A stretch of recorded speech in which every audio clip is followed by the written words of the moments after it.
السلام علیکم ورحمۃ اللہ وبرکاتہ۔ بسم اللہ الرحمن الرحیم۔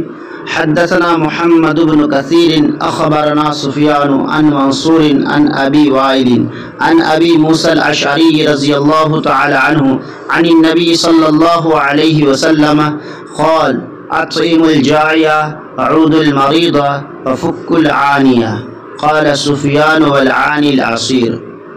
صحیح بخاری حدیث نمبر 5373 کتاب الطعام۔ بسم اللہ الرحمن الرحیم۔ ترجمہ۔